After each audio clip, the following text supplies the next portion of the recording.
Akazugos, akapoku, akakabe, akaga. อุลุตามะเราจะไม่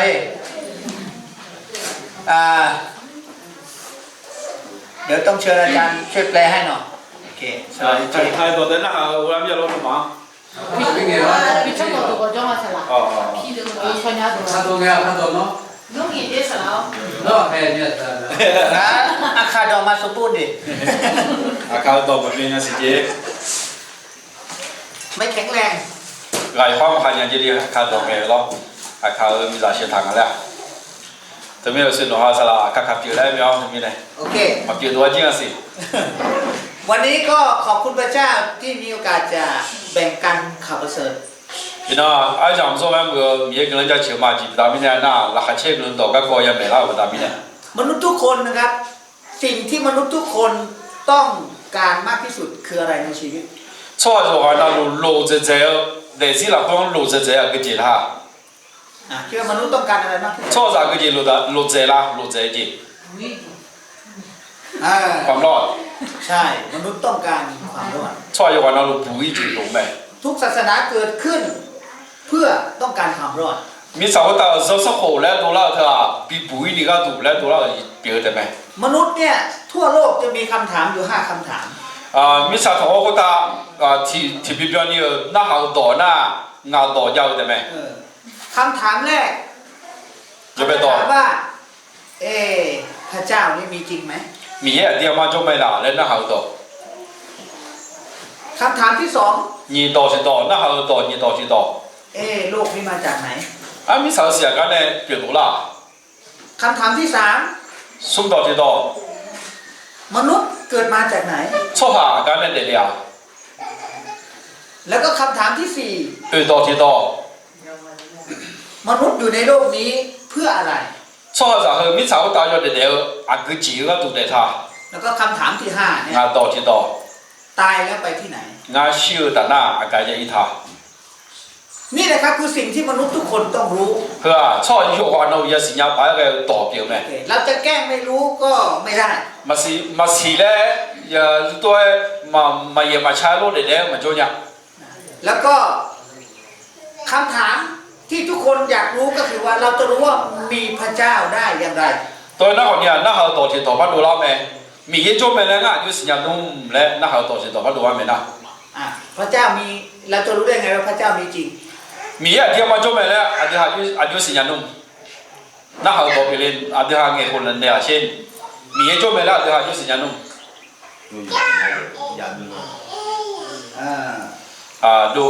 ดูธรรมชาติใช่ไหมครับ โอเคธรรมชาติ ธรรมชาติคือรู้ๆเขาเนี่ย มีไหม อาการยังพอสิมีเยอะจบไปแล้วสิละพายเลยอาการเขาน่าสิละ โรมบทที่19กับข้อที่20นี่อาจารย์เปาโลได้สอนคนที่ฉลาดที่สุดในโลกในเวลานั้น 罗马是不有社会有你车，是了还保罗呢，มีสาวตาก้อนเจ๊ๆช่องไม่รู้ตัวเกินไหม จะรู้ว่าพระเจ้ามีจริงได้ยังไงก็คือ มนุษย์จะรู้จักพระเจ้าได้ก็ผ่านทางจิตใจและจิตสำนึก มีเยอะจบไปแล้วสิญญา就สิญญานุ่มเลยนะแล้วให้保罗呢เป็นเนี่ยเราก็有好หนึ่งมาเขาเชื่อเขาเนี่ยสิละแม่เลยไหม และธรรมชาติ เขาเนี่ยเป็นรู้ๆของได้สิละแม่ เพราะว่าพระเจ้าเนี่ยให้มนุษย์เนี่ยมีสติปัญญาผ่านทางมโนธรรมสำนึก มีเยอะอันที่มาหนึ่งตัวหนึ่งมาพอเจอเนี่ยมีเยอะจบไปแล้วปีสิญญานี้อันที่หาหนึ่งมาแปะอังทางยังไง เวลาที่พระเจ้าสร้างมนุษย์คู่แรกก็คืออาดัมกับเอวา มีเยอะชั่วจ้ะอันต้องไปหัวแบงก์ที่จออันดาวเนี่ยบ้านยังแบงก์ที่จอ พระเจ้าได้ใส่ไว้ในจิตสำนึกของมนุษย์ทุกคนเลยว่ามีพระเจ้า มีเยอะชั่วจ้ะนึกตัวนึงมาละเขายังต้องทำเนี่ยมีเยอะจบไปแล้วปีสิญญานี้ก็ถูกต้องทำจบไปตัวมันนึงมาละเขา เพราะฉะนั้นมนุษย์ทุกคนทั่วโลกนี้จึงมีศาสนา ทำไมเนี่ยมีข้อพูดต่างชั่วจ้ะอยู่ว่านั่นลูกปีตัวละเนี่ย เพราะมนุษย์ทุกคนรู้ว่ามีพระเจ้า อาจจะทำเนี่ยงานนั้นมีเยอะจบไปแล้วชั่วอยู่ว่านั่นสิญญาแบบทำเนี่ยตัวละเนี่ย เพียงแต่ไม่รู้ว่าพระเจ้าเป็นใคร ไอ้คนเนี่ยมีเยอะคืออะไรเลยมีเยอะแล้วเธอสู้ว่า他คืออะไรเลยมาสิญญาก็ได้ จึงตั้งพระของตัวเองขึ้นมาเป็นพระเจ้า 特别咱们呢，有哈这个车，有哈车了，或者呢，和俺们米，嘞，尺度大的比较的咩？ นะเพราะฉะนั้น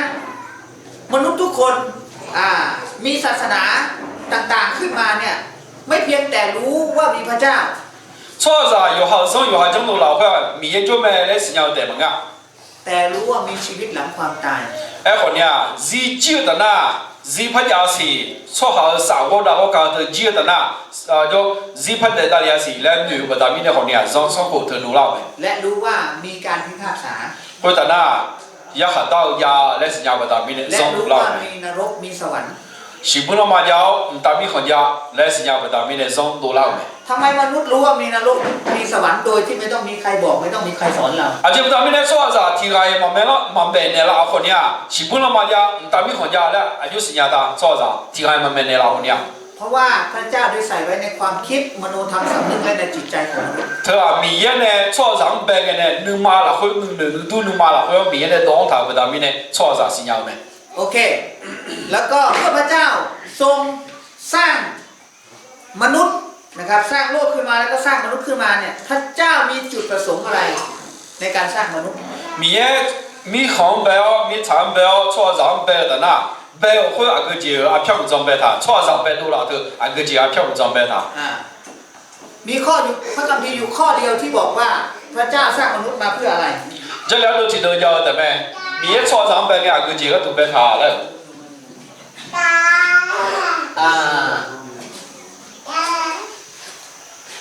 43ข้อ7อิสยาห์意思也是没有才送要你你，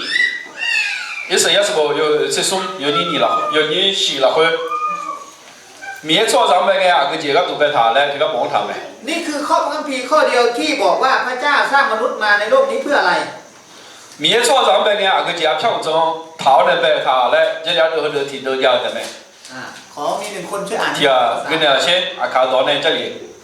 这里卡什么呢？第二跟那些。我就唔怕把拿老人这里嘛。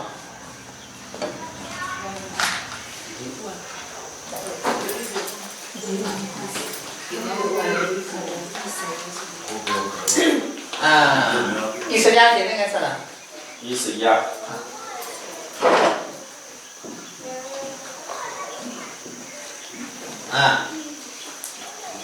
อิสยาห์บทที่43ข้อ7นี่คือจุดประสงค์ของการสร้างนะครับที่พระเจ้าสร้าง是吧？意思也是没有才写才书面你写了会，这两头后头啊，错上米也错上白个阿个就阿票的头呢白他来干帮他呗。43ข้อ7卡多呢个嘛的，帮忙做嘛。阿要嘛熬错下嘛，熬要写红色比多了你，阿要忙白嘛。จุดประสงค์เดียวที่พระเจ้าต้องการจากมนุษย์คือพระเจ้าสร้างมนุษย์ด้วยความรักเพื่อให้มนุษย์ถวายเกียรติ米耶阿票中错上白个就米耶我有搞了会错上白会阿用红色比当地个都标没。โอเคนะครับอันนี้คือถวายเกียรติ米耶红色比你个都。จุดประสงค์阿票中。哎，毛都是那错啥？有的那个米也和菜啥样的啊，都还要来，啊，就不到明年那米也和菜比较多，我都错上白对面嘞。เกียรติที่พระเจ้าให้กับมนุษย์เนี่ยมันหายไปเมื่อไหร่米也那边要和菜头，米也和菜错上嘛比较多年，错上呢教育头啊，跟个样教育。เพราะฉะนั้นอยู่ในโรมนะครับบทที่3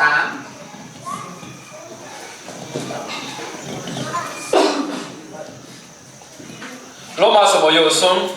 ข้อ23要你才送。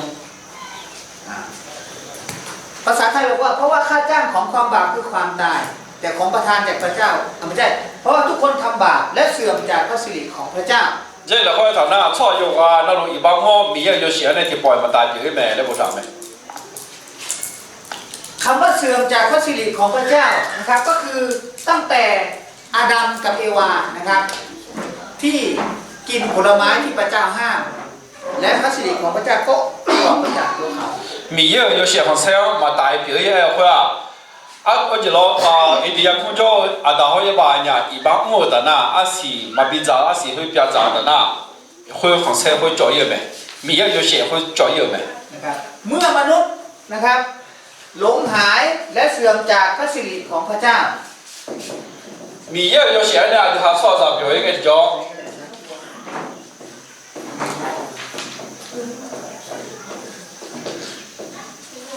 ไม่เพียงแต่มนุษย์นั้นสูญเสียพระสิริของพระเจ้าไปเท่านั้นนะครับ米耶有写会表一个แต่มึงอ่ะอีบ้างมึงแต่น่ะแต่มนุษย์ยังต้องรับการลงโทษด้วยนะครับ米耶有写会表一แต่มึงอ่ะ米耶有写比表一不大米呢创造一下大个一大咩罗马有个有你这什么会บอกว่าค่าจ้างของความบาปคือความตายแต่ของประทานจากพระเจ้าคือชีวิตนิรันดร์一把啊培会啊也修咩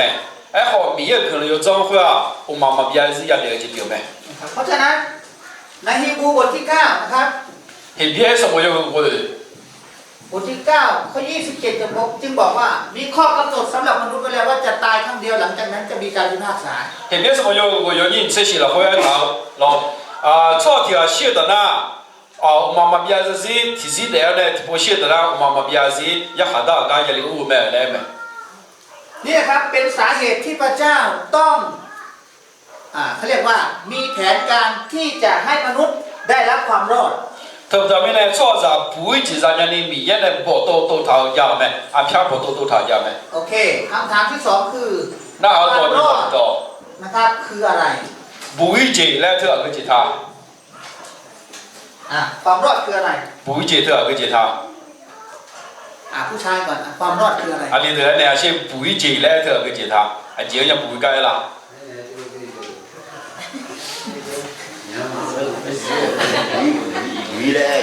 ความรอดจากการพิพากษาเราจากการพิพากษาอยากหา到เจียงนี่ยัง不要มีอีกไหมสามสิบไหมอยากไปสิโลผลจากการพิพากษานะ1ผลจากการพิพากษาอยากหา到ก็ยัง不要明年อยากหา到ก็ยัง不要เจียงยัง不要มีอีกไหม2ความรอดคืออะไร不会只来特个吉他ผู้หญิง不得咱们的这样底下ก็ยัง不要啦โรมบทที่6ข้อ23เนี่ยค่าจ้างของความบาปคือความตายคือถูกพิพากษาในบึงไฟนรก罗马是我有些什么会一把那个也是咩来讲咩有些不能买也是该有咩แต่ของประทานจากพระเจ้าคือไอ้ของมีเรื่องเจ้าก็จะคือชีวิตนิรันดร์ชีวิตนิรันดร์มาเบียสิโอเคความรอดคือมีชีวิตนิรันดร์不会进来的话มาเบียซะซี会啥该有都这边咩นะครับนี่แหละจุดประสงค์ที่พระเจ้าสร้างมนุษย์มาเพื่อถวายเกียรติมีเอวชอบรำไปอาเพียวจะว่ามีอย่าง好菜也当你个ดูไหมแต่มารซาตานไอ้好ซาตาได้ล่อลวงมนุษย์ชอบรำมูจูจูเนี่ยให้กบฏต่อพระเจ้ามีอย่างบีเผือไหมจึงทำลายพระสิริของพระเจ้าเธอบอกว่ามีอย่าง有些มีอย่าง好菜ไปละจ่อไหมมนุษย์ต้องพบกับความตายชอบรำเธอบอกว่ามีเนี่ยเชื่อจะยังดาวไหมการพิพากษายังหาดาวจริงยังดาวไหม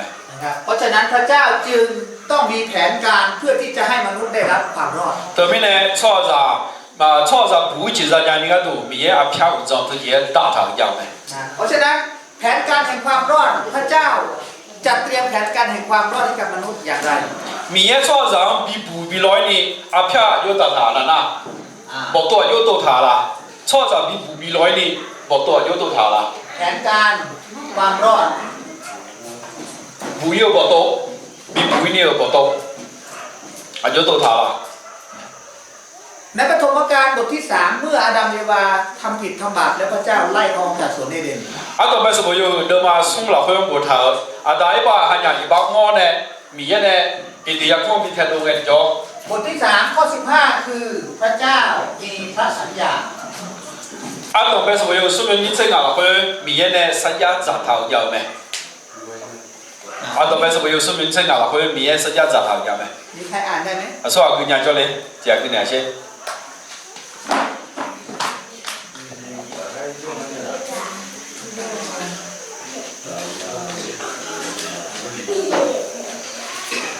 ปฐมกาลบทที่3ข้อ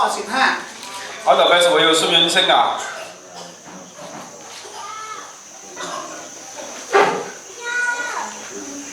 你请啊请啊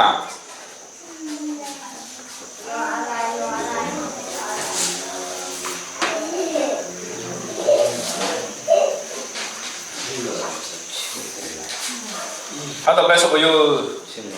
松有你称啊？ no ko zamia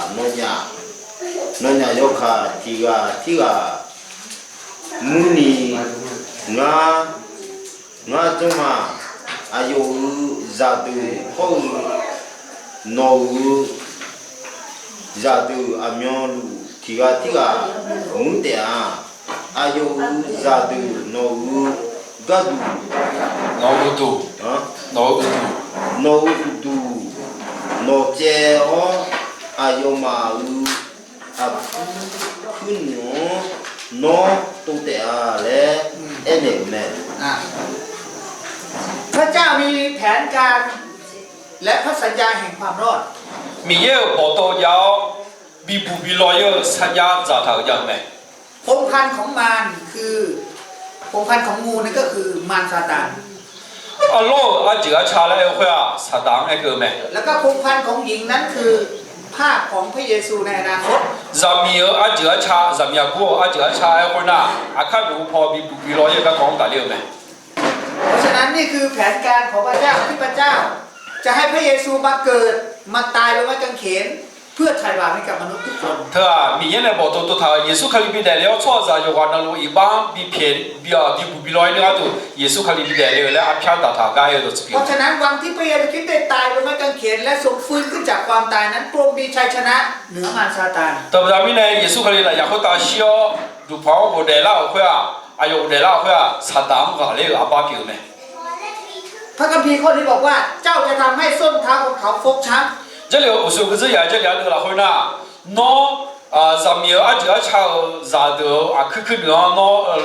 都得啊，来没？ พระเยซู 老来多 ท 了。 นทุกข์ทรมานถูกเฆี่ยนถูกตีถูกตึงบนไม้กางเขน 耶稣可以有么多地和好那个要到呢了，也会比大社会啊。 แต่พระเยซูจะทำให้หัวของมันแหลก 哎，我呢，哎呦，耶稣可以干呐，这个进来就看那个呐，那多老表咩，也好呢，那啥都不得呐，有耶稣可以去孬，就让那鸟在咩。 ก็คือวันที่พระเยซูคริสต์ตายบนไม้กางเขน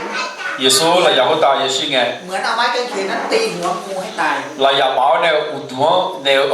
阿拉多地别干多咩。 นะเพราะฉะนั้นแผนการของพระเจ้านะครับ 这边呢，也不多，也偏。 พระสัญญาของพระเจ้าคือพระเจ้าช่วยให้เรารอดนะครับ 这咱们呢，也有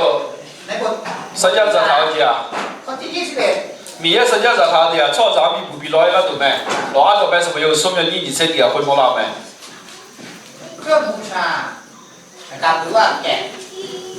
我讲那老几样没，老几要是呢，要就冇少呢，老几样没。 ตอนที่อาดัมทำบาปกับเอวาทำบาปเนี่ยเขาเอาใบมะเดื่อมาทำเป็นเสื้อผ้า 啊，到后呢一般我的那有人你做人嘞是嘞不大米呢，是古嘛小阿爸，这咯小有么多有都靠没。 หลังจากที่พระเจ้าสัญญาแผนการแห่งความรอดแล้ว 米也呢比老有三家咋做的那， พระเจ้าได้ฆ่าแกะ2 ตัว 米呀要你冇少。 ทำเสื้อให้กับอาดัมเอวา 有人比多没出，比别人把火候呢没出比多没，要没出呢， แกะนั้น 要把火呢， แกะนั้นจะปกปิดความผิดบาป 要会一般得靠自己表没， แกะนั้นจะทำให้อาดัมกับเอวานั้นได้รับการอภัยโทษบาป 要会到后呢把人比来呢，咯，有人比来人没，要是不大米呢， เพราะฉะนั้นเมื่ออาดัมเอวาออกมาจากสวนเอเดนแล้วอาดัมจึงถวายเครื่องบูชา สอนลูกสอนหลานเขาจนถึงคาอินอาเบลให้ถวายเครื่องบูชา 后头呢到后呢把人一定要分的老有的那，有啥子还得嘞有话那路老几。节日是要是民营老那个没能做那个没， จนถึงสมัยของโนอาห์ 老样个的， มนุษย์ไม่ยอมกลับใจจากบาป 错下子有下一般有下没得播。 ไม่ถวายเครื่องบูชา 米养他们米养老那个节嘛大嘛， จนพระเจ้าทำให้น้ำท่วมโลกนี้ 特别大米呢，米差不多一就比动平波咩， แล้วก็รอดจากน้ำท่วมโลกจากการพิพากษานั้นก็คือสมัยคือโนอาห์กับครอบครัวเท่านั้น 那米养呢一下到一就比动平个比老有会，诺阿好呢诺阿弱对咩， มี8 คนที่รอด 也阿对咩老有不 ห 有， ลังจากนั้นโนอาห์ก็มีลูกก็ขยายเผ่าพันธุ์มาจนถึงเราปัจจุบัน 或者那啊，诺啊，好像有哈啥，这里我礼拜六呢，你们跟你阿哈来打狼没？ โอเคแผนการของพระเจ้ายังดำเนินต่อไปนะครับในบทที่12นะครับข้อ1ถึงข้อที่3มีเยอะกว่าตัวพญาสิอันต่อไปสมัย有这年有你点的送了回， ชนชาติยิว 一谁来出去？ ผมมีใครช่วยอ่านให้หน่อย 啊，所以听跟你讲，安ต่อไปสมัย有这年有你点的送。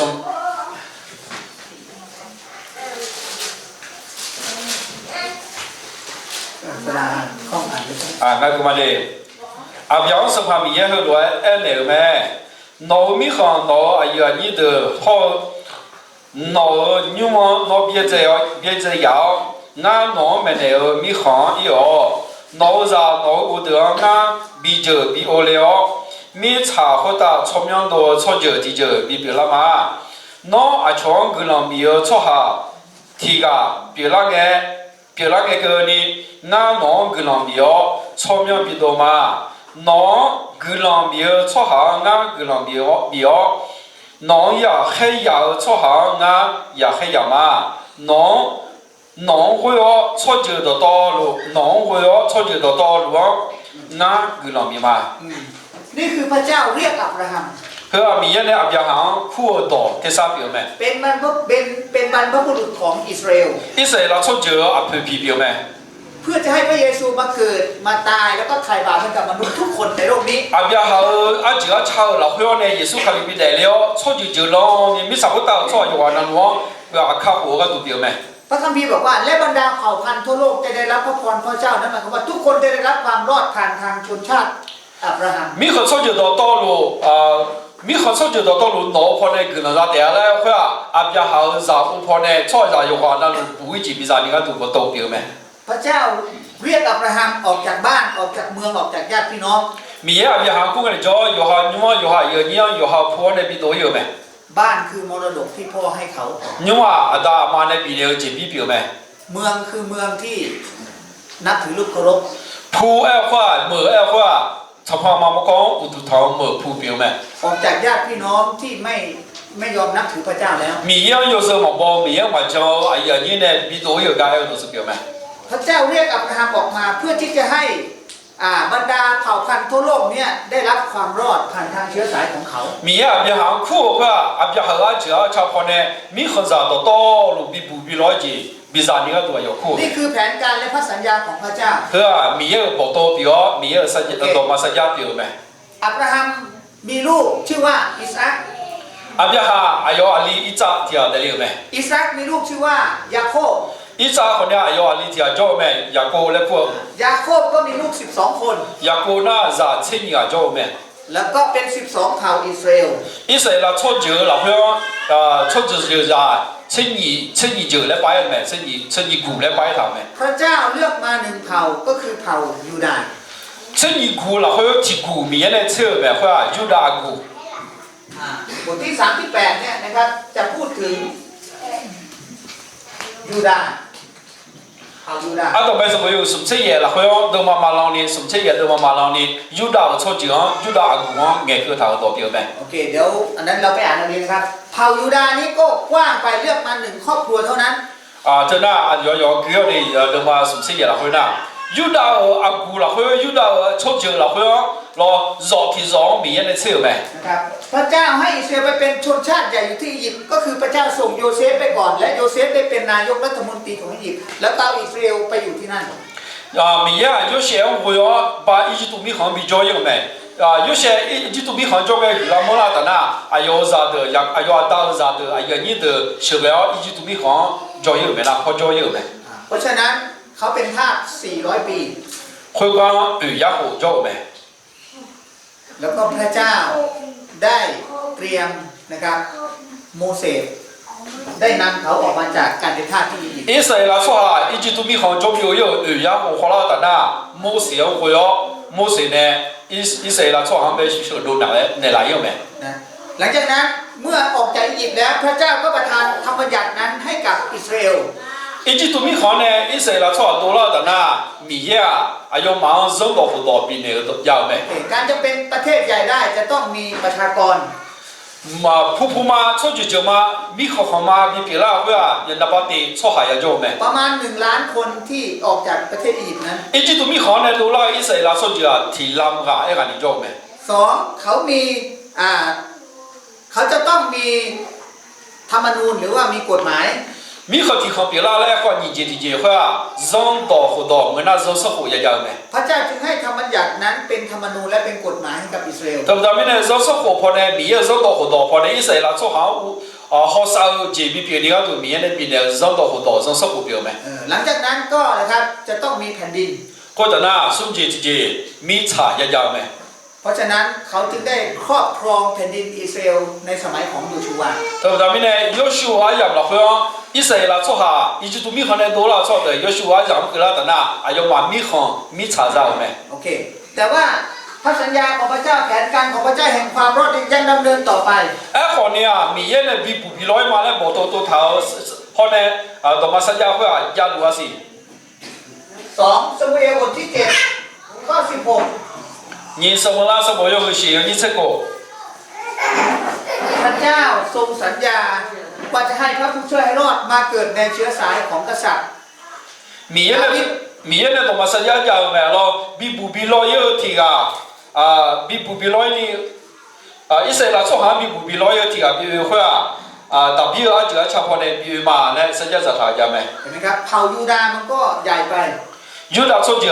这没？ เลือกมา1ครอบครัว1ตระกูล 有的古会这不大明呢绕提绕车没？ นั่นก็คือตระกูลกษัตริย์ดาวิด 会上怕大比绕跑呢？ ที่พระเจ้าสัญญาว่าดาวิดบัลลังก์ของเจ้าจะถูกสถาปนาแต่งตั้งไว้ตลอดไปเป็นนิจ 大比老人嘛会妈妈比较是明天的车打跑呢比较你嘛表咩呢？参加这他家没？ จนถึงสมัยของผู้รับการเจิมหรือพระคริสต์จะมาบังเกิด 会明天的起来头比老要靠我比提个比来的嘛来เอา没？ เพราะฉะนั้นชาวอิสราเอลเนี่ยจึงเข้าใจแผนการนี้ดีทุกคน 对不对？你说啦，错要玩那路，明天我多红我小鸟要玩那我小鸟没？ ยอห์นบทที่7ข้อ42有还是没有是要你有正义？ ขอมี1คนช่วยอ่านหนะครับ 第二个呢是7ข้อ42有还是没有是要你有正义？有还是没有是要你有正义？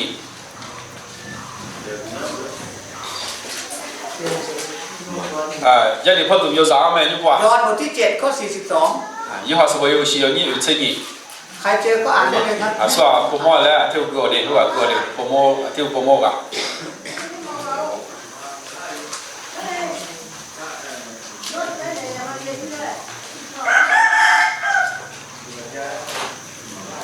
ဒီလေတော့လား 这个。 ခါလို့ပြီးရအတူအခါမိနေတာပြီးရဂျောဒူဘယ်လဲဟဲပူဝမ်ဒိုလာမဲလဲဂျာလီလာပွေးပေါ်ထားမငါလို့လဲအဲမဲ เพราะฉะนั้นชาวยิวเนี่ยในความคิดของเขาเข้าใจแผนการของพระเจ้าที่พระคริสต์จะมาบังเกิด 以色列从前呐，耶稣靠里边来了，包多有话那路我晓得了没？ 1ต้องเกิดจากหญิงพรหมจารี 对，没晓得面的要来了。 อยู่ในอิสยาห์บทที่7ข้อ14以色列什么要是要你这个很忙了没？ 2ต้องเกิดในเชื้อสายของกษัตริย์ดาวิด 你上怕大比就要敲我呢，要来了没？ เพราะพระเจ้าสัญญากับดาวิดแล้ว 对吧？明天呢，到上怕大比参加这他就这样没？ 3所以 จะต้องเกิดที่เมืองดาวิด 大比普王大比没要来了没？ เมืองดาวิดคือเมืองอะไร 大比没跟没啊？大比普跟普啊？ วันที่พระเยซูคริสต์เกิดในวันคริสต์มาสพระเยซูคริสต์เกิดที่ไหนเบธเลเฮมคือเมืองของกษัตริย์ดาวิด 本来还会一上怕大比普表没没表没？ พระเจ้าต้องการให้มนุษย์เข้าใจแผนการของพระเจ้าทุกอย่างผ่านทางชนชาติอิสราเอล 明夜不多跑，明夜不多比什么会以色列错个都不多逃跑呢，错上比什么没？ และคำพยากรณ์ทุกอย่างที่พระเยซูคริสต์ต้องทนทุกข์ทรมานและถูกตรึงบนไม้กางเขน 耶稣可能了呀，会打也想让比大谁会会好呢啊，就讲啊，米也得旁边的垃圾的。 และฟื้นขึ้นจากความตาย 是个嘞，我来了好呢个没？ เพื่อทุกคนจะได้รับความรอด 早就啊那路不会去啥，比老去啥，你看都没。 นะเพราะฉะนั้นนี่คือคำพยากรณ์ที่พูดถึงพระเยซูทั้งหมดเลยนะครับลูกาบทที่ 24 ข้อ 44 如果是我有你吃要你吃了后米也多嘛是家家没？ ลูกเจออ่านอีกครั้งลูก 如果是我有你吃要你吃ใครที่อ่านได้อีกมีไหม 说个伢是 ถามไม่เจอหรอจ๊ะ 没这。 ลูกา 如果是我有你吃要你 มาแค 吃 ลูกา 马古 มาแคมาโกลูกาเล่มที่3松豆的牛，松豆激动。 อ่านเลยลูกดัง cứ nghe ai ở mỗi sẽ ở trong đó của đó là quê mà mi ở gà đủ nghe到的上bộ là quê mà giá chờ上bộ的là quê mà ngà ở gà có bộ thả ở đó có đủ giá gì đó 要比较好了。 giá bị biếng là để à lẽ ngà nó mắng em nè chỗ này nghe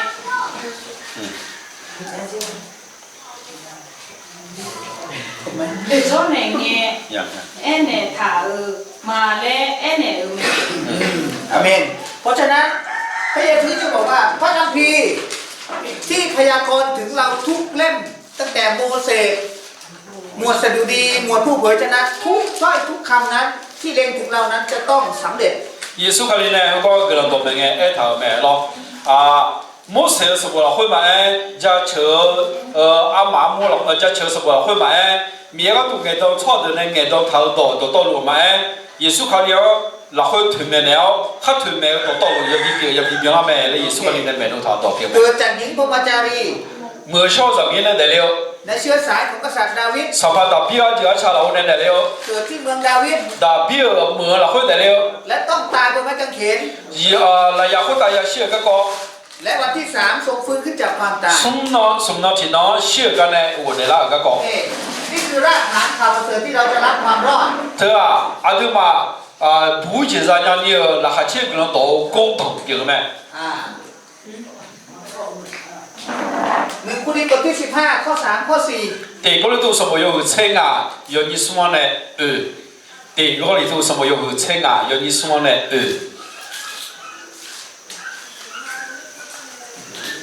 อันนี้พระคัมภีร์ใหม่นะครับ1 โครินธ์บทที่15对啦，这里有写读了，会话没？第个里头什么有称啊？ ข้อ3ข้อ4ข้อ5ด้วย从好那个这个了， เดี๋ยวแม่บุ๊เจอแล้วอ่านเลย 我那个的。 3 4 5อ่านเลย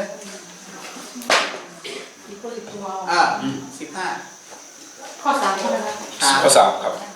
งานในยาก็มานอมาอ๋อเนเนมาก็มาเพื่อจะดีละเพื่อบูทาโลเอคาริอาอาดูอีบาก็ดูคำซีแม่ถึงข้อ3 3 4 5เนี่ย ข้อ5 le bureau du pour ça la pour taoue sumno lana ayo de la me ayo womo aja kat tidak mau lại khai cái mình kịp phá lại là gì kịp phá bimo gà phép chứ gì gà bimo ở mẹ quên na ayu ani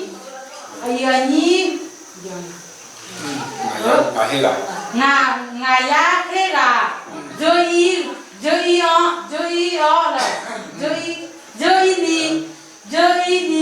ayo womo pa tipo bimo me ครับ โอเคแค่นั้นแหละ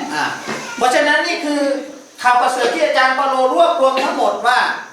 ทุกคำพยากรณ์นั้นเล็งถึงพระเยซูคริสต์นั้นสำเร็จแล้ว 我是有个这样话，那还保罗呢，那还去不能到罗州里去表面了，耶稣说的那要大小，我来了穿表木那个面来不他们。 เพราะฉะนั้นนี่คือจุดประสงค์ที่พระเจ้าต้องการให้มนุษย์รู้ว่าพระเจ้าสร้างมนุษย์ขึ้นมาเพื่อให้ถวายเกียรติ 是啊，明年呢，超长辈啊个家票做白干了，那明年很彩比咱们个多没？ แต่มนุษย์ทำลายเกียรตินั้นเพราะว่าไม่เชื่อฟังคำบาป 哎，好的，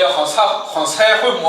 嘛明年呢，超长了叫咩？一百亩跑的那叫咩？ จึงต้องตายและต้องพบกับการพิพากษา 对不？咱们呢，超长小也很大个也大没？ แต่พระเจ้าต้องการให้มนุษย์พ้นจากการพิพากษา 哎，好的，明年会有干个，咱们呢，超长比老一毛 และ 没？ กลับไปมีชีวิตนิรันดร์อยู่กับพระเจ้าที่สวรรค์อีกครั้งหนึ่ง 会啊，我妈妈变成明年呢，也叫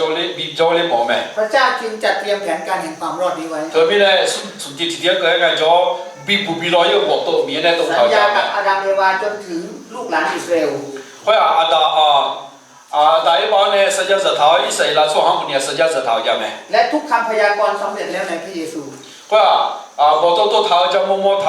完了眼到头到就到，那路耶稣肯定要讲那个没？ โอเคมีคำถาม 那好到。 พระเจ้าเนี่ยนะครับมีแผนการที่จะทำให้เราได้รับความรอดนี้เมื่อไหร่ 操啥比来呢？明年呢，毛多头会啊个样呢，毛多头家啦。 บาง 操啥比不呢个都毛多头 อ่า 啊个样嘛啦。 คำตอบอยู่ในหนึ่งเปโตร 对，别多了什么？ บทที่หนึ่ง 有个对， ข้อที่19 20对别多什么有对，你是为了你猜， ผู้ช่วยอ่านให้หน่อย 这个两些。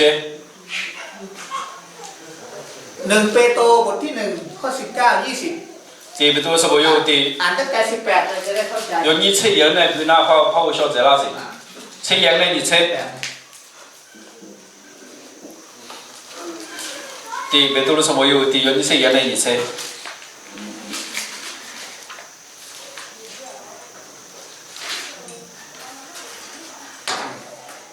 ก็เลยเดี๋ยวจะเอาเพื่อนนี้แล้วนะ เอาเพื่อนพีเนี่ยดอก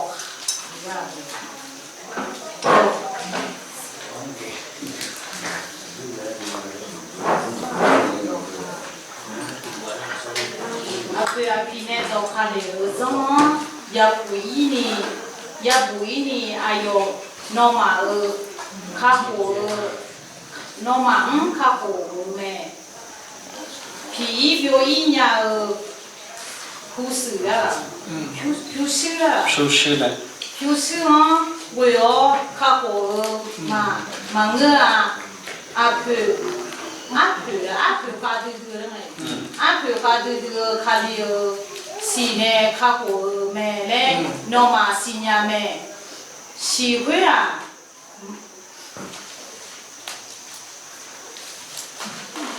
嘛漂亮啦，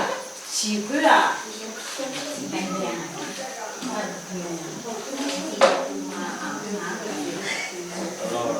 嘛表演啦，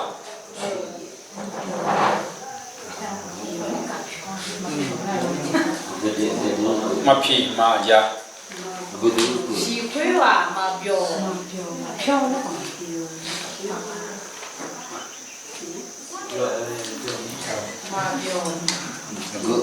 대감 시카 왜 쇼고요. 뭐요? 가고 망아. 앞에 가도 그 칼리우시 내 가고 내 노마 시냐메 시회야 마벼 마보다 요요 티지 마오 위도아 그자啦， 会啊嘛表嘛不的有提包伊嘛 마오 시 嘛是路诶路咩啊有会路诶掉哪里米茶嘛白米那诶米耶啊有อาหยองเชโดถาแม่ อาซาซาอายังคือหลักมีเยอาหยองนอมาก็ดูบีแม่ อาเมนนะเพราะฉะนั้นแผนการนี้เริ่มต้นตั้งแต่เมื่อไหร่ มีเย็นในบอตัวตัวเท้าอาเกนนั่นเป็นกันบีบุยนี่ก็ดูมีเย็นในบอตัวตัวเท้าอาเกนยังไม่นั่นเป็นทางกัน พระเจ้ามีแผนการที่จะให้เรารอดเนี่ย ชอบจะบีบุยร้อยนี่ ตั้งแต่เมื่อไหร่ อาเกนยังในบอตัวตัวเท้ากัน อาบู 这里的会比这样， อ่านแล้วเข้าใจไหม 你看这那个小叫， ตั้งแต่ก่อนที่พระเจ้าจะสร้างโลกพระเจ้ามีแผนการเรื่องความรอดนี้ให้เราแล้ว 米嘛在比那ชอบจะบีบุยร้อยนี่มีเย็นในบอตัวตัวเท้าเจอไหม เพราะว่าพระเจ้าทรงรู้ทุกอย่าง มีเย็นอยู่เจนรู้สึกยัง รู้ ไม่ ว่า ได้ ม ไม่ นุ ได้ ษย์ ไหม จะไม่เชื่อฟัง มีเย็นชอบจะแบบแต่ละชอบจะมีเย็นตัวมันน่าหาเนี่ยนั่นเลยนั่นเลื่อนๆแล้วมีเย็นสิ่งยังไหม นี่คือความยิ่งใหญ่ของพระเจ้า เพื่อมีเย็นคือมองจีมองเราไหม พระเจ้ารู้ว่ามนุษย์ไม่เชื่อฟังแต่ทำไมยังสร้าง จิบตามิเนี่ยชอบจะมีเย็นตัวมันน่าหาเลยสิ่งยังคนเนี่ยมีเย็นจิบตามิเนี่ยแบบจีชอบจะ แสดงว่าพระเจ้าไม่ฉลาดใช่ไหม แต่ไม่ได้มีเย็นบนมังกรจริงไง พระเจ้าฉลาดมาก มีเย็นตัวไม่เมื่ออยู่ตัวไม่ แม้ กล้อง รู้ ไหม ว่ามนุษย์ไม่เชื่อฟัง ชอบจะ有ไอ้ตัวมันน่าหาเลยสิ่งยังเขา แต่เพราะความรักของพระเจ้า แล้วเขามีเย็น会搞个大米呢 ที่พระองค์จะต้องไถ่เขาบนไม้กางเขน ชอบจะ来也会大波呢来也波呢ชอบจะข้าวหูนี่ก็ดู ที่จะนำเขากลับมาหาพระเจ้าได้ มีเย็น就พอมีหัวล้านนี่ก็ดู นะนี่คือแผนการแห่งความรอดที่พระเจ้าเตรียมไว้สำหรับทุกคน เพื่อชอบจะ有话那ล้วนแหลมเท้าบีบุบีลอย有บอกตัวเดียวไหม เพียงแต่เลือกชนชาติอิสราเอลหรือชาวยิวเพื่อจะให้พระเยซูคริสต์มาเกิดมาตายและสำเร็จตามคำพยากรณ์ คนเนี้ยอิสราเอลชอบจะที่จะเชื่อว่าเราเยซูคริสต์บิดเลยนี่ก็ดูเราบอกตัวเท้าล้วนจำมอเท้าล้วนเงินเท้าตัวมีเพียงนี่ก็ดูอิสราเอลชอบจะที่จะเชื่อไหม ถ้าให้พระเยซูมาเกิดในประเทศไทยนี่เราจะเข้าใจไหม 耶稣可能台币行代理老多的哈，我说人家没有，我说了没啦，就哈个都， เข้าใจไหมครับ 我说了没 เรา 啦， จะเข้าใจไหม ไม่เข้าใจ 我说， เพราะเราไม่มีคำพยากรณ์ไม่รู้พระคัมภีร์ไม่รู้เรื่องการถวายเครื่องบูชา 就到明年那台币行了会啊，老些钱嘛家，老什么生意嘛家钱嘛家不到明年， โอเค นี่คือแผนการแห่งความรอดสำเร็จแล้ว 是吧？มีเยอะเลยบอกตัวเท้าบีบุบีร้อยมาเลยบอกตัวเท้า会比拉比拉这么， คนสามารถได้รับความรอดได้แล้ว 所以我看到了不会去参加这么， ส่วนที่สำคัญที่สุดก็คือวิธีที่เราจะรับความรอดอย่างไร 一这会啊，有个呢不会去参加啦，来搞票会没有时间没 โอ。เคนะ วิธีรับความรอด 不会去参加个票二级啊，不会去参加个票过去高粱啊， วิธีที่เราจะได้รับความรอดเนี่ยสำคัญที่สุด 不会去参加个票，也都蛮个呢。 ในยอห์นบทที่3有还是没有送？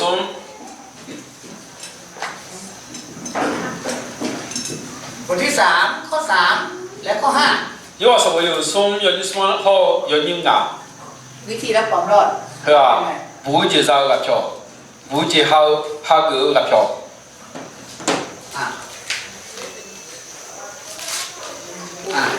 อบูอ่านข้อที่3กับข้อที่5อ่านได้เลย 有还是没有送？要你送好，要你啊，要朝正啊的。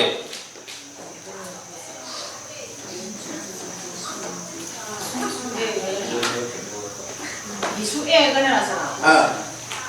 ยิสุเองานเราหมังอธิมาเอเนี่ยมีโปทีโปมาเดี๋ยวพาเลยช่อหามีเยอุลาหลักคือมายาโจเลียและเอเนี่ยเว้ยน่าหาดูดีละ 这啊，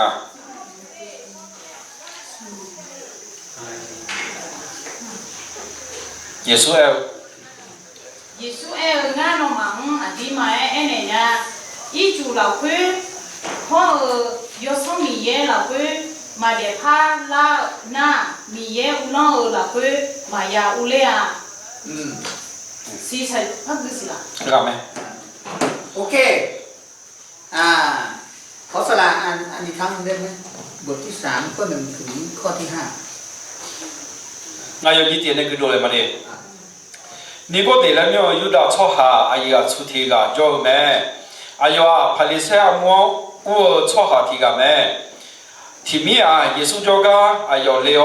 后来哎那咩？什么啥啦哦？ น้อมีเนเคเลียวสลาธิกาแม่และงามาสิดูงามาสิญามามีอายุละเฮมาจอนาสลาธิกานอนเนโมข้าเจียเรจีมาเมญาเยซูงาหนองมาจอนี่มาสลาธิกายอีโปติโปมาเดพานามีมีของมายาโมอานี่ก็เดี๋ยวชอบข้าอัตตาที่กาอีโปติโปอายุพัดเดพัดยานุมยอฮามาอุมาละคือพัดอุเลโอนี่โปพัดเดนี่โปติโปพัดเดโดเลยญาแต่ละญาแต่ละยิสุงาหนอมาจอนี่มาอีจุละคือเขายศมีละคือมาเดเลชอบหามีมีของละคือมายาอุเลอาพระเยซูคริสต์นะครับต้องการให้ทุกคนเข้าใจความรอดและรับความรอดอย่างถูกต้องเยซูคริสต์冇钱呐，错有话那路咯不解个讲我说鸟，不解就是伢啦，你比我说我们。โอเคพระเยซูคริสต์พูดกับใคร耶稣คริสต์说哪个啊？说哪个穷啊？ฮะ耶稣คริสต์说可是亚家俩得了，会说哪个穷啊？耶稣。ใครชื่ออะไร尼哥底。โอเค尼哥底。นิโคเดมัสเป็นใคร尼哥底他啊说啊？尼哥底了过他啊？尼哥底了过他啊说啊？มี3ตำแหน่งเลย1เป็นคนยิว哎呦啊，以色列错就表咩？เป็นผู้นำศาสนา哎呦啊，肉是活泼学个阿姨个咩？ฟาริสี哎呦，พาริเชน咩？แล้วก็เป็นข้าราชการที่เป็นตัวแทนระหว่างยิวกับชาวรัฐบาลโรมเฮ้ยล่ะอิสราเอลชอบหาคนเนี่ยลูกมาชอบอยู่เนี่ยโจยกขางเต่าแล้วข้าราชการผู้ที่กับอยู่แบบนี้เป็นศาลาผู้ง่ายเป็นอาจารย์ที่สอนพระคัมภีร์อายุอาจารย์นี่แม่ศาลาที่กับอยู่ไหมพาริเชนไหมนะแต่เขาก็ยังไม่ได้รับความรอดขออายุผู้จีมาซะไม่ว่าจะเป็นใครก็แล้วแต่ทุกคนเนี่ยจะได้รับความรอดจะต้องกลับใจบังเกิดใหม่错个嘛卡，不会至少冇错个嘛卡，哎呦要么要么自己读会啊，哎呦要得波要得พลังเนี่ยโอเคต้องบังเกิดใหม่คืออะไรได้โปรได้พาวเธอคือเจ๊คืออะไรนั่นกว่าคือการบังเกิดใหม่ฝ่ายวิญญาณเธอสารพอได้โปรได้พลังก็รู้สึกไหมเพราะว่านิโคเดมัสเนี่ยเชื่อพระเจ้าอยู่แล้วนิโคเดียมียันจงไหม哎呦มียันจงรู้ไหมนิโคเดมัสมีพ่อแม่ที่เชื่อพระเจ้าอยู่แล้วนิโคเดียอาดามามียันจงอาดามาจงรู้ไหมทั้งประเทศของนิโคเดมัสนี่ก็คือนมัสการพระเจ้าอยู่แล้วนิโคเดียชอบจะเจอเรานี่มีของเรานี่มียันอุตุทองชอบจะเปลี่ยนได้ไหมเขาจึงเข้าใจผิดว่าเขาเนี่ยได้ไปสวรรค์เพราะว่าเป็นชนชาติยิวแล้วก็นมัสการพระเจ้าทำไมเนี่ย有นึงเรา会我来头会啊มียันอุตุทองชอบจะเปลี่ยนแบบนี้เนี่ยมียันจงก็อย่าเล่นแม่และ我来头แม่เขามาหาพระเยซูเพื่ออยากจะได้ความรู้เพิ่มอยากจะได้อำนาจอยากจะสอนเก่งๆเหมือนพระเยซูจงก็เล่า会啊有几样了嘛个耶稣没鸟了耶稣教了有鸟没教我แบบนี้เนี่ยชอบก็有事情做那个来那个的แม่แต่พระเยซูบอกว่านิโคเดมัสมีสิ่งที่ดีกว่านี้คนเนี่ย耶稣เขาเรียนนิโคเดียเนี่ยเขาหน้ามาเชื่อมือถือยาสีนิโคเดียวบังเกิดใหม่น้อยอย่าเด็กโปอย่าเด็กพาเราแม่ท่านถึงจะสอนอย่างถูกต้องอย่างที่เราสอนได้เด็กโปเด็กพาเราเจ้าแต่ละงานไม่รู้ว่าน้องไม่สัญญาเดียแล้ว耶稣เขาเรียนนิโคเดียเนี่ยน้อยอย่าเด็กโปอย่าเด็กพาแม่ท่านถึงจะได้รับความรอดได้น้องเท่าแบบนี้เขาพอใจแต่น้องผู้ชี้สัญญาแม่เด็กโปเด็กพาเราพอใจแต่ผู้ชี้สัญญาแม่แล้วแม่นิโคเดมัสไม่เข้าใจนิโคเดียมองชนยังผมจะเข้าไปในท้องแม่ได้หรือมาว่าอยู่พ่ออุเลนุ่งอยู่พ่ออุเลนุ่งพระเยซูบอกว่าเป็นถึงผู้นำศาสนาทำไมยังไม่เข้าใจโอ้耶稣เขาเรียนนิโคเดียเนี่ยน้องเราไม่ชอบอาจจะไม่ทำให้มองชนยังถ้าไม่บังเกิดใหม่ด้วยน้ำและพระวิญญาณอีจูเราเขาเขาเนี่ยสมัยเราเขามาเด็กปุ๊บมาเด็กพารานะจะรับความรอดไม่ได้บุญเจียมาสัญญามีความหมายว่าอะไรตัวเสือไม่เกี่ยวกับยาวน้ำอีจูวิญญาณ有สมัยโอเคคืออะไรครับเจลาเธออีจูเขาเนี่ยสมัยเธอก็เจก็ละ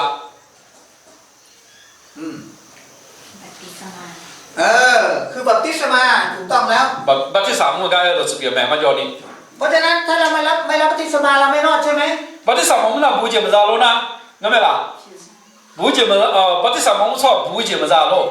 ไม่ใช่มันไงแต่พระเยซูพูดกับนิโคเดมัสเท่านั้นคนเนี่ยก็กว่านิโคเดียมไม่เนี่ยต่อเดียวได้ไหมบัพติศมานี่คืออะไรบัพติศมาเธอก็เจ้าบ ไม่ใช่บัพติศมาที่เรารับกันปัจจุบันนี้ 你话的哈木教头该个不干？ แต่เป็นบัพติศมาของยอห์น 哎，后面บัพติศมา 啊，有哈把的啥木教把的啥会买，有哈木教会嘛，有哈的哈木都不 เพราะ 干。 ว่ามัทธิวบทที่3ข้อ1ถึงข้อ7马太是为有什么一点的些 พวกฟาริสีไม่ยอมรับบัพติศมาของยอห์น 啊，他的写作的有哈的木教把的啥要马个， พระ 他 เย 的写 ซู 作 บอก 马 ว่า 个。 ถ้าท่านไม่ยอมรับบัพติศมาของยอห์นเนี่ยท่านจะไม่รู้ว่าเราคือใครและยอมรับเราเป็นพระเมสสิยาของเจ้า 耶稣看了哦，那么有哈木教把的啥会嘛，那么马个呢？俺没事呀，我要买来没事呀，那么马个呀。 นะเพราะฉะนั้นสำหรับเราปัจจุบันนี้เราไม่ต้องรับบัพติศมา 你话的嘛把的啥嘛样嘛？ แต่เราต้องรับความรอดก่อน 哎，后面的嘛不一点就也 หลัง 有 จาก 呗。 นั้นเราจะรับบัพติศมา 或者呢，把的啥木个屋里个呗，不一点透啥之后呢，或什么时候把的啥木个也屋 เพื่อบอกให้คน 里。 อื่นรู้ว่าเราเป็นสาวกพระเยซู 把的啥木阿飘着话，俺耶稣啥啷表么的，来表么那个都表 ไม่ 呗。 ใช่รับบัพติศมาเพื่อเราจะรอด 不会就是呢，你俺把的啥嘛来问个， ความรอดอยู่ที่การบังเกิดใหม่ 不会的话，带怕了个呢有的呗， บังเกิดใหม่ยังไง 带怕有带怕那， รับด้วยปากและด้วยใจ 下面呢还个，你妈呢也还个呗。 โรมบทที่10ข้อ9ข้อ10罗马是不有车，有你无用的车。罗马是不有车，有你无用的车。 รับด้วยปากเชื่อด้วยใจข้าไม่และข้ามอนึกมาหลักไว้ในยันจงไหมโลมาสมุยเชยยี่หวนในเชเถียงกันในเราดิ บูเจอก็ได้ถ้าเจอแล้วอ่านเลยสลาเจอไหมเจอ มองเจอกัน 耶稣啊，从他们来诺他们看么，米耶阿勇，比我的那个们嘞，诺你妈老婆叫哪？米耶农卡苦的啊，你妈老婆叫米呢，越查越多，错下就让我他们看，米呢卡苦的要没。อาเมนนี่คือวิธีเดียวที่เราจะรับความรอดเราต้องรับเป็นส่วนตัวของเราเอง เธอ不会介绍人你还个票表没错还有话那路有哈错哈阿呢咯有哈呢也个没有哈也个没 ความรอดนี้เป็นเหมือนน้ำอันนี้ 不会介一组很多没 เรากินแทนกันรับแทนกันไม่ได้ 我ชอบต้องมา多多年มาอยู่多年 คนไหนอยากจะรับความรอด 说不会介绍我那 ต้องรับเอง 有没有主要多有马有ได้รู้ นะเพราะฉะนั้นคนที่จะรับความรอดได้ ต้องสำนึกว่าพระเจ้าเป็นผู้สร้าง 不会介绍人家错个嘛卡米也米白有什么你也个没 เราเป็นคนบาป 我一把错表面 ต้องถูกพิพากษาในบึงไฟนรก 是不能嘛一下打个也打错表面你也个没 แต่เพราะความรักของพระเจ้า 哎我米我有搞不到米呢 ยอมตายบนไม้กางเขน 来也好打哪个搞到是当不到米呢 จ่ายค่าจ้างบาปนั้นแทนเรา 一把阿婆哪个当米当这米呢 คนไหนรับด้วยปากเชื่อด้วยใจ 错个嘛卡后面呢还个你嘛会的叫哪 คนนั้นได้รับความรอดชีวิตที่หลัง 会个嘛别是自让没 ทันที ที่โปรแต่เราไหมจับชูนี่ที่โปรแต่เมื่อเราจับชูนี่เราไหมเขาอย่างนั้น คนนั้นจึงจะได้รับสิทธิในการเป็นบุตรของพระเจ้า 错后啊มีเยอะซาและซาขวานยาลาเจอไหมมีเยอะซาเปียอาขวานยาลาเจอไหม และสามารถเข้าสู่แผ่นดินของพระเจ้าได้ มีเยอะซาเปียเราอาขวานซาแต่ไม่ได้มีเยอะมีของยาอุเล่错อาขวานยาลาเจอไหม นะโอเควันนี้ถ้าใครยังไม่เคยที่จะอธิษฐานเชิญพระเยซูคริสต์เข้ามาสู่จิตใจของเราจริงๆก็สามารถอธิษฐานได้ เขาก็จะรู้错เทียนนะเราข้ามเนี่ยเมื่อเราโตเนี่ยกลุ่มชาวเราเขายิสุขเลี้ยงมหาเอาแต่นะเราหาเกิดยังไม่ได้ยิสุขเลี้ยงมหาเกิดแต่นะยอข้ามเนี่ยยอหามหาเกิดแต่นะหาเกิดยังไม่ โอเคฟังให้ดีนะครับบนสวรรค์ไม่มีคริสเตียนนะ ยงมือนะฮะเนี่ยตามมีของคาลิซามันจ้ะ บนสวรรค์มีแต่ลูกของพระเจ้าที่กลับใจบังเกิดใหม่ ตามมีของมีเยอะซาจ้ะแต่แม่หนึ่งปนหนึ่งพักมอแต่ปนแต่พักแล้วชั่วหามีเยอะซาเดือชั่วจ้ะแต่แม่ เพราะฉะนั้นความรอดมันเป็นเรื่องของการตัดสินใจของเราเองเป็นส่วนตัว 不会的话有哈咯有人女这有几点没 นิโคเดมัสรู้เรื่องของพระเจ้าเชื่อในพระเจ้าอยู่แล้ว 你讲的มีเยอะสิ่งมีเยอะก็มีเยอะจ้ะชั่ว表没 เขาจะได้รับความรอดคือเขากลับใจบังเกิดใหม่ และให้พระเยซูเข้ามาสู่จิตใจของเขา 哎呦，不仅咱家会，哎呦，那不得怕老耶稣看两好呢，你嘛会比较老，会跑的咱家的那不仅。 นะวันนี้ถ้าคุณไหนอยากที่จะต้อนรับพระเยซูคริสต์เข้ามาสู่ชีวิตของเราอย่างแท้จริงในวันนี้ก็สามารถอธิษฐานได้กับอาจารย์ 错个嘛卡，耶稣看两老你嘛会好哦，阿爹嘛好么样嘞？哎，错个嘛卡，还伢得了，错么伢就话那了，家没的。 โอเคนะหลังจากนั้นเราก็จะได้สอนเกี่ยวกับเรื่องความมั่นใจในความรอด 啊，你要是要么的，但那咯，俺不是啥，就慢叫你，有别人，俺叫慢叫你，咱们咯，不咱家咯，来比是的，也早了的。 นะเพราะฉะนั้นสิ่งที่สำคัญที่สุดก็คือเราต้องรับความรอดก่อน 阿东北阿也可是这个提醒呐，阿都嘛不接啊，提回家也下昂没，也下个没，也比啥样没。 โอเคใครที่อยากจะรับความรอดบ้างยกมือขึ้น 不接啥没错，阿拉小姑娘先，不接啥没错， ขอบคุณพระเจ้า 看我就不接啥没，没干中哎。 นะโอเคถ้าคนไหนอยากจะรับความรอดแล้วก็พร้อมที่จะอธิษฐานกับ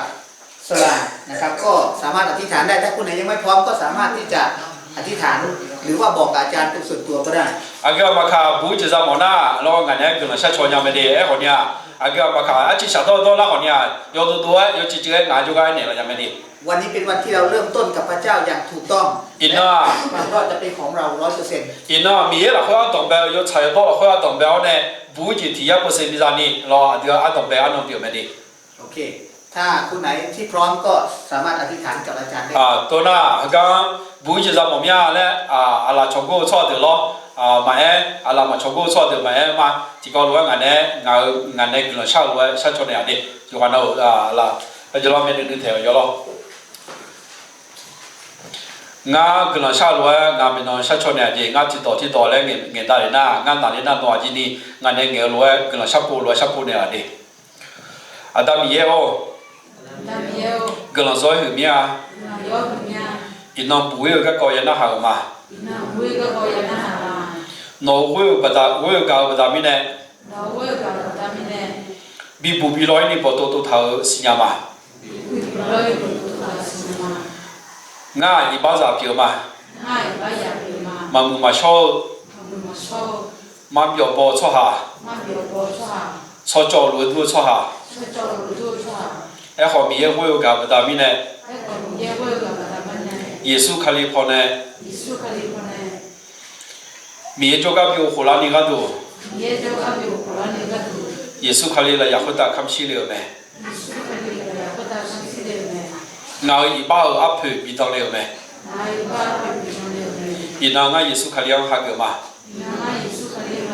อายุเนี่ยล้อชนเนี่ยเราจีงาหักเกมาแต่มีเยอะเมื่อช่วยสามีที่ยังที่โลงานนึกมาคุยบิจเลี้ยวเยซูคาลิยังงาหักเกมางานนึกมาคุยสัมผัสที่เลี้ยวอีนางตาหน้าอีบ้าจะขามาพังเงอยใช้โต้มีเยอะจากที่เราเจอมาอีนางตาหน้างานนึกมาคุยมันยอนี่งานชมยองตามีของจะละเราคุยบอกทำอะไรแล้วงานจังมาอาตามีเอวจะอยากอีบ้าตัวตัวล้วนน้อยูเจเนี่ยละเจ้าน้อจิชเนี่ยละเจ้าอีนางตาหน้าน้อเป่าจะละคุยมีเยอะจะรู้ยังได้ได้เลยนี่น้อหาลงในเรางานชื่อเนี่ยละยอกำลังมาน้อข้าวคนในเรากำลังมาตามีของน้อจะบีบในเราเยซูสมยอมโมกำลังเชื่อมาอาเมนที่กอลงงาที่กอลงกำลังเชื่อมาเดบ่าวเฮมียกโจมีคือการจนวัวชอยมยากูก็กองนอนในบ่อตัวทาจียยาสิญญาบดามิเนอายมาขามแมงในขามอนึงมาละคนในจงชอเดียวแม่จะอย่างไงหายเมื่อสัตว์จะขับไปเบี้ยอีบ้าจะขับไปเบี้ยยันเดียเจ้าคนเนี่ยยินตาหน้าสุ่มจังปาตอทาคุยพูดเจรวยโนบ่าวบ่งามังพูดเจเนี่ยละเจ้าแม่อายมาโยกานาลัวบุยลอยละคุยยันเดียยังก็ดูบุยลอยบ่าวอายมาคนตาวิจารณ์หายเมื่อสัตว์เดืออาความมาพาเจ้าแม่有才多呢有耶稣卡里有呢海个有没小有什么有嘛你嘛会做咩类似样嘛有耶稣卡里是有你嘛会拉少耶稣卡里是有嘛很多了会亚罗呢一下到就嘛拍亚做你可能有走我也做咩那个嘛就多了会但比如说很多有话那罗脑下边了脑保住数目有嘛脑吃个那种然后个当不要呢你小个你也做说了会脑比如做是啥个嘛也做说你个多比如做脑个嘛旁边的那个嘛脑学的有Akasukos, Akapoku, Akakabe, Akaga.